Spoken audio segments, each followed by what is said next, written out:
Assalamualaikum warahmatullahi wabarakatuh. Selamat pagi anak-anakku semuanya. Bagaimana kabarnya? Alhamdulillah baik semuanya. Untuk hari ini yang absen? Oke. Sebelum kita memulai pembelajaran pada hari ini, marilah kita berdoa terlebih dahulu. Berdoa mulai. Berdoa selesai. Pertemuan kemarin kita sudah membahas tentang unsur, senyawa dan campuran. Untuk hari ini kita melanjutkan materi yaitu tentang larutan, asam, basa dan garam. Dari ketiga larutan yang akan kita pelajari hari ini, itu perbedaannya berada di pH-nya. pH itu apa sih, Us? Ada yang tahu? Ada yang sudah membaca? Ya, benar. pH itu merupakan tingkat derajat keasaman suatu larutan. Jadi antara pH-nya si asam, garam, dan basa itu berbeda-beda.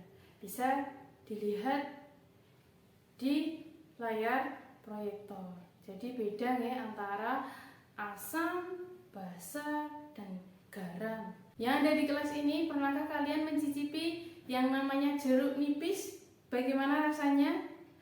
Benar sekali, rasanya itu asam, kecutnya seperti itu. Nah, menurut kalian, jeruk nipis itu merupakan larutan apa dari ketiga larutan yang akan kita pelajari hari ini? Ya, benar sekali, yaitu larutan asam. Kenapa bisa dikatakan larutan asam? Nah, karena memang ciri-cirinya nanti mengarah ke larutan asam. Ketika kita nanti mengukur jeruk nipis menggunakan alat yang namanya pH meter, itu nanti akan menunjukkan bahwa jeruk nipis itu merupakan larutan asam. Nah, alat yang digunakan untuk mengukur pH suatu larutan itu banyak sekali. Nah, kenapa kita hari ini kita belajar tentang larutan ya? Semoga nanti kalian juga bisa menemukan sebuah alat yang dapat digunakan untuk mengukur sebuah larutan. Nah, kalau sekarang lebih mudahnya memang kita menggunakan yang namanya alat pH meter digital. Terus nanti sebenarnya ada juga yang namanya kertas lakmus. Setelah itu ada yang namanya larutan indikator. Nah, untuk hari ini kita nanti akan belajar praktikum untuk mengenal sebuah larutan. Itu nanti kita bisa mengidentifikasikan larutan tersebut merupakan larutan basa atau larutan asam, itu menggunakan yang namanya indikator alami. Jadi untuk hari ini nanti kita pembelajarannya itu berupa praktikum. Adapun untuk pembelajaran hari ini diharapkan kalian nanti melalui tinjauan pustaka, kajian pustaka, nanti kalian itu bisa mengetahui konsep dari larutan asam, basa, dan garam, tahu pengertiannya, tahu perbedaannya, dan tahu ciri-ciri dari masing-masing larutan tersebut. Tujuan pembelajaran yang kedua yaitu nanti kalian bisa menggunakan indikator alami sehingga kalian dapat membedakan antara larutan asam dan basa. Dari percobaan nanti kalian bisa menentukan, oh ternyata ini larutan asam, ternyata ini larutan basa.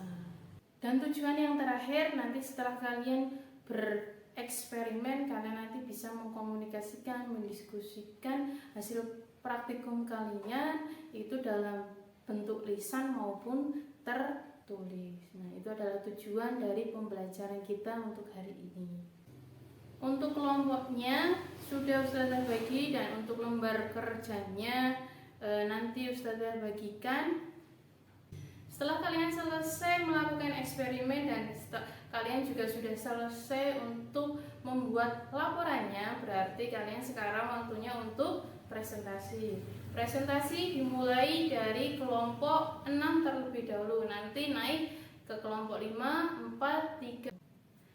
Dari semua rangkaian kegiatan hari ini, mulai dari eksperimen, menyiapkan bahan, terus membuat laporan, dan terakhir kalian berpresentasi per kelompok. Nah, menurut Ustazah yang paling teliti dalam melakukan eksperimen itu adalah kelompok 3. Nah, yang paling berhati-hati terus dalam bereksperimen juga menjaga kebersihan lingkungan itu adalah kelompok 3. Tetapi untuk presentasi yang paling jelas artikulasinya dan cara menyampaikannya itu adalah kelompok 5. Jadi poin tertinggi itu kelompok 5, yaitu nilainya 90.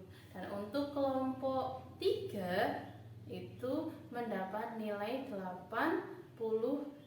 Dan untuk yang lainnya ditingkatkan lagi ketika bereksperimen. Jadi ketika eksperimen itu ya berhati-hati, jangan sampai alat eksperimennya itu ada yang pecah, terus lingkungannya itu jangan sampai kotor. Kalau memang kotor basah ya dilap, jangan sampai ditinggal sampahnya di situ. Oke? Ya. Sebelum kita akhiri pembelajaran hari ini, kita simpulkan terlebih dahulu untuk pembelajaran praktikum kali ini. Nah, untuk kesimpulan pembelajaran hari ini, yang pertama dari praktikum kita bisa menyimpulkan bahwa air jeruk itu termasuk larutan asam.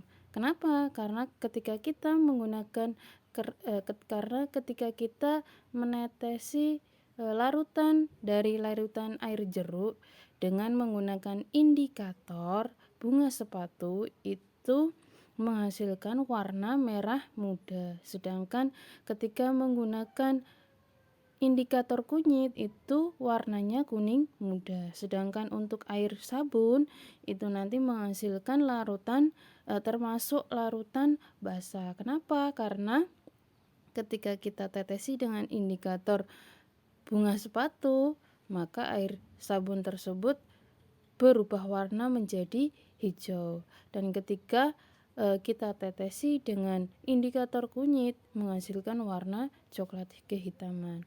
Nah, kesimpulan kita bisa menyimpulkan larutan tersebut itu merupakan larutan asam atau basa. Itu bisa kita lihat dari warna grafik nilai pH yang tadi sudah Ustazah berikan contoh di awal pembelajaran tadi.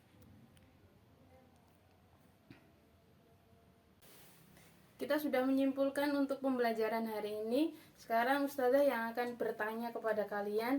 Nah, yang pertama, kalau nanti kalau bisa menjawab langsung angkat tangan ya. Sebutkan beberapa alat yang dapat digunakan untuk mengetahui pH sebuah larutan. Oke, ya? Benar. Tadi ada yang namanya pH meter. Yang kedua itu ada yang namanya kertas lakmus. Dan ada yang namanya indikator alami. Nah, berbicara tentang indikator alami, sebutkan contoh beberapa indikator alami yang dapat kita gunakan untuk membedakan antara larutan basa dan larutan asam. Oke, ya?